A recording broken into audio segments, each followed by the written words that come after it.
ఎప్పుడైనా సరే కలిసి ఉంటే కలరు సుఖం. మన ఆర్య వయస్సులు మనలో తక్కువ సరే అందరూ కూడా ఇవాళ ఇక్కడ వస్తాం. ముఖ్యంగా మహిళలు వచ్చారు, చాలా సంతోషం అండి. ఎప్పుడు కూడా అందరూ కలిసి ఉంటే ఏ పని. అందుకనే మన సంఘం ఈవేళ ప్రపంచంలో ఎక్కడ లేని విధంగా మన సంఘం ఇంచుమించు మనకు తెలిసిన 200 సంవత్సరాలు బట్టి మన ఆర్యవేశ సంఘం ఒకటే ఉంది. మిగతా ఏ సంఘాలైనా ఎక్కడో ఊళ్ళని రాత్రి జిల్లాలో ఉంటాయి, కానీ మనకి రాష్ట్రంలో, దేశంలో, ప్రపంచంలో, గ్రామంలో ప్రతి గ్రామంలోనే ఆర్యవేశ సంఘం ఉంటుంది. ఈవేళ మీరు ఎక్కడైనా చూడండి, దేశం మొత్తం మీద ఏ దేవాలయం దగ్గరికి వెళ్ళినా మన ఆర్యవేశ కమ్యూనిటీ సత్రాలు ఉంటాయి. మనకైతే దేవుడిచ్చే వరం ముఖ్యంగా మన వాసుల మాత మనందరికి ఇచ్చిన బలం, ధైర్యం, ఆత్మవిశ్వాసం. దీనివల్ల ఏంటంటే ఎక్కడికి వెళ్ళినా మనం ముందు రమ్మంటారు. కారణం ఏంటంటే మనం ఏ పని చేసినా జయప్రదం అవుతుంది. అందుకనే ప్రతి ఆర్యవేశుడు కూడా మనం దాన ధర్మాల ముందు ఉంటాం. అలాగే మరింత ముందు ఉండాలని, అలాగే మీ మండలం అందరూ ఏ సంఘానికి కూడా సపోర్ట్ ఉండదు. కాబట్టి ప్రతి ఒక్కరు రేపు జరగబోయే స్థానిక సంస్థల ఎన్నికల్లో ఎవరైనా కనీసం మండలంలో జడ్పీటీసీ కానీ, ఎంపీటీసీ కానీ, కనీసం సర్పంచ్ కానీ ఒక వార్డు మెంబర్ సరే నిలబడాలని మరి రాష్ట్ర సంఘం ఆదేశం చేసింది. మనం నిలబడితే కనీసం ఏదో ఊళ్ళో మన సపోర్ట్ ఉన్న చోట, ఎమ్మెల్యే సపోర్ట్ ఉన్న చోట ఏదో పదవికి మనం ప్రార్థన చేస్తే ఆ ఒక్క మనిషి పట్టుకుని మండలంలో ఏ పని చేయించుకోవచ్చు. ఒక ఎంపీటీసీ దగ్గర అనుకోండి, మండలం ఎంఆర్ఓ దగ్గరికి వెళ్తే మన పని ముందు చేస్తాడు. అందుకని ప్రతి ఒక్కరు కూడా మనకి వ్యాపారంతో పాటు, ఇప్పుడు వ్యాపారం ఒకటి కాదు, వ్యాపారంతో పాటు రాజకీయ అండదండలు ఉన్నవాడే పైకి వస్తున్నాడు. మిగతా కులాలు అలాగే వస్తున్నాయి. మనం ఏంటంటే పొద్దున్న సాయంకాలం వ్యాపారం వ్యాపారం వ్యాపారం కొంటున్నాం. మనకి సెక్యూరిటీ ఉండలే. మన అందరికీ చందాలు ఇస్తున్నాం ఏ రాజకీయ నాయకుడు వచ్చినా, కానీ మనకి సెక్యూరిటీ ఉండలే. మనం రెండో ప్రథమ పౌరుడిగా చూస్తలేదు. అందుకని ప్రతి ఒక్కరు కూడా మీరు రాజకీయంలో ఒకవేళ రాజకీయాల్లో నిలబడిపోయినా రాజకీయ పార్టీ అండలతో రాజకీయాలు తిరగండి. తిరిగితే కనీసం మనకి ఏదో నామినేట్ పోస్ట్ కానీ ఇలాంటివి అందిస్తుంటారు. అలాగే ప్రతిరోజు మనం వ్యాపారం చేస్తుంటాం. సేల్ ట్యాక్స్ కానీ ఇప్పుడు ఎవరికి ఏం భయం లేదు. మీకు ఎవరికైనా ఏదైనా సమస్య వస్తే మీ వెనకాల మండల సంఘం ఉంటుంది, మండల సంఘం వెనకాల మేము ఉంటాం, మా వెనకాల రాష్ట్ర సంఘం ఉంటుంది. మనకి అందరికీ పెద్ద మనిషి టీజీ వెంకటేష్ గారు ఇవాళ రాష్ట్ర సంఘాన్ని నడిపిస్తున్న వాళ్ళు. మన రోసయ్య గారి తర్వాత టీజీ వెంకటేష్ గారు, ఆయన అలాగే మన అందరూ కూడా ఐక్యమత్యంగా ఉండాలని మరి ఇవాళ ప్రమాణ స్వీకారానికి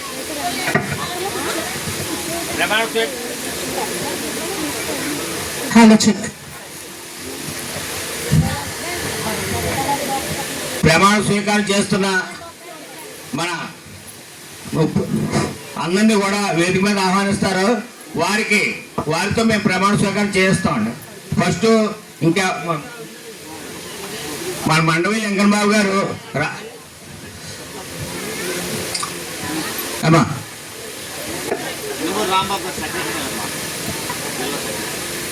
జిల్లా సెక్రటరీ గారు మన రాంబాబు గారు వారి యొక్క అమూల్యమైనటువంటి సందేశాన్ని మాకు అందించబోతున్నారు. అలాగే ప్రెసిడెంట్ గారు చాలా చక్కగా అందరినీ ప్రోత్సహిస్తూ ఎంతో చక్కగా మనకి మహిళల కోసం ఎస్పెషల్లీ చక్కగా మాట్లాడారు. సో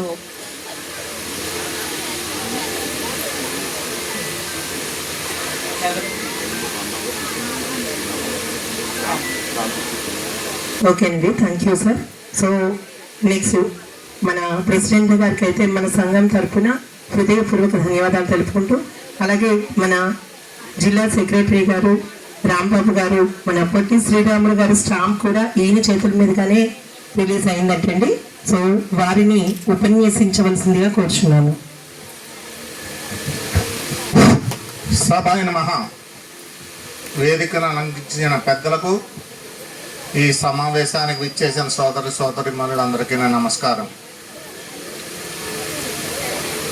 1850లో బాల గంగాధర్ తిలక్ స్వాతంత్రం నా జన్మ హక్కు అని పిలుపునిస్తే అక్కడి నుంచే వినాయక చవితులు, వన సమారాధనలు ఇవన్నీ పుట్టుకొచ్చాయి. కారణం స్వాతంత్రం గురించి చర్చించుకోవాలనంటే ఒక చోట గుంపుగా కలిస్తే కానీ చర్చించడం కుదరదని ఈ అవకాశంగా తీసుకోవచ్చు అని చెప్పేసి ఆనాడు బాలగంగాధర్ తిలక్ గారు దూరదృష్టితోటి ఈ ఈ కార్యక్రమాలని ప్రోత్సహించారు. దాని ప్రకారంగానే అనేక సంఘాలు పుట్టుకొచ్చి ఇవాళ భారతదేశ స్వాతంత్రం రావడం, అలాగే కుల సంఘాలు ఏర్పడడం, ఇవన్నీ కూడా జరుగుతూ వచ్చింది. మరి ఇవాళ ఆర్య వైశ్యులు ప్రపంచవ్యాప్తంగా ఎంతో అద్భుతమైన పాత్రను పోషిస్తూ తనకంటూ ఒక గుర్తింపు తెచ్చుకున్నారు. కారణం వాళ్ళలో ఉన్న దాతృత్వం. ఆ దాతృత్వమే వాళ్ళకి పైకి రావడానికి, గుర్తింపు తెచ్చుకోవడానికి అవకాశం వచ్చింది. వాళ్ళ ప్రపంచవ్యాప్తంగా తీసుకోండి, మార్వాడీలు కానీ ఎవరన్నా ఉన్నారంటే ఒక వ్యక్తి పాడైపోతే మిగతా వాళ్ళందరూ కలిపి వాళ్ళని చేయూతనిచ్చి పైకి తీసుకొస్తారు. కానీ మన ఆర్యవైశ్య సంఘంలో చాలా తక్కువగా ఉంది. ఈ పద్ధతి మనందరికి కూడా అలవాటు చేసుకోవాలి. వాళ్ళని చూసన్నా మనం మార్పు రావాలి. మార్పు వచ్చిన రోజే సాటి వైశ్యుడు అన్నవాడు, సాటి కులం మనం పైకి రావడానికి అవకాశం ఉంటుంది. మనం ఎన్నో చోట్ల డొనేషన్స్ ఇస్తున్నాం, ఎన్నో చోట్ల మన సత్రాలు కడుతున్నాం, ఎన్నో చోట్ల గుళ్ళు కడుతున్నాం, కానీ అక్కడి వరకే పరిమితం అవుతుంది. మన చేత బోణి చేయించుకుంటారు. ఏ రాజకీయ నాయకుడైనా, ఏ కులం వారైనా సరే ఒక వ్యాపారం పెట్టారంటే కోమడు బోణి అంటారు. కానీ పదవి వచ్చేటప్పటికి కోమడు బోణి ఉండట్లా. ఒక సీఎం అవ్వట్లా, ఒక గవర్నర్ అవ్వట్లా, ఒక స్థాయిలో ఉన్న పదవులు మనకు రావట్లా. కారణం మనలో ఐకమత్యం లేకపోవడం.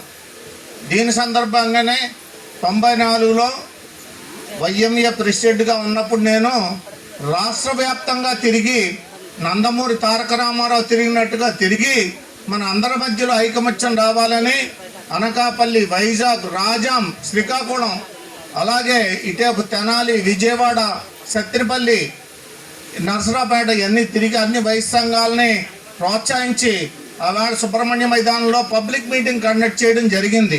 ఆ రోజు నుంచే తూర్పుగోదావరి వైశ్య సంఘం, రాష్ట్ర స్థాయి వైశ్య సంఘం అనేది ఇక్కడ ఇటువైపు వెలుగులోకి వచ్చింది. అప్పటిదాకా రాజమండ్రి సైడు ఎప్పుడు కూడా ఆర్యవైశ్య సంఘం రాలేదు, ఒక గుర్తింపు లేదు. కారణం మనలో ఐకమత్యం లేకపోవడం. ఎవరు ఉపకారం చేసినా ఆ ఉపకారం చేయించుకుని మళ్ళీ వెనక్కి లాగడం, వాళ్ళకే దెబ్బతినడం. ఈ పద్ధతి అలవాటు మనలో మనం మానుకోవాల్సిన అవసరం ఉంది. ఒక పీతను పట్టేవాడు ఉన్నాడు చూడండి, ఆ పీతని డబ్బాలో వేసుకుంటుంటాడు, ఇంకో పీత పైకి వెళ్తుంటే లాగుతుంటుంది. ఆ తత్వం మనలో ఉంది. అది లేకుండా సాటి మనిషి వాళ్ళందరూ పైకి రావాలి, అందరూ ఒక యూనిటీగా ఉండాలి అని ఆలోచన చేసినప్పుడే మన ఆర్యవైశ్యులందరూ కూడా డెవలప్ అవ్వడానికి అవకాశం ఉంటుంది. డబ్బు ఇచ్చేయడం, చందాలు ఇచ్చేయడం కాదు, మనలో మనకి ఐకమత్యం రావాలి. తర్వాత ఒక పదవి మనం తీసుకున్నామంటే ఎవరో ఒకళ్ళకి ఆ అర్హత ఉంటుంది. ఒక ఎమ్మెల్యే టికెట్ ఇవ్వాలంటే ఎమ్మెల్యే ఆ నియోజకవర్గాన్ని ఒకటే టికెట్ ఉంటుంది, 10 టికెట్లు ఉండవు కదా. అది ఎవరికి అవకాశం ఉందో వాళ్ళందరికీ మనం కోఆపరేట్ చేసి మనం ఎమ్మెల్యే చేయాల్సిన అవసరం ఉంది. దాన్ని బట్టి ఆ ఎమ్మెల్యే అయిన వాళ్ళు కూడా మిగతా వాళ్ళు మన ఆర్యవైశ్యుల్ని అండగా ఉంటూ, వాళ్ళ కష్ట సుఖాల్లో అండగా ఉంటూ, అన్నిటికీ అండగా ఉంటూ వాళ్ళని పైకి తీసుకురావాల్సిన బాధ్యత కూడా అతనికి ఉన్నది. కనుక ఈ సందర్భంగా మీ అందరికీ మనవి చేసేది ఏంటంటే, మనలో మనకి ఐకమత్యం ఉంటూ సాటి ఆర్యవైశ్యుడికి సాయపడుతూ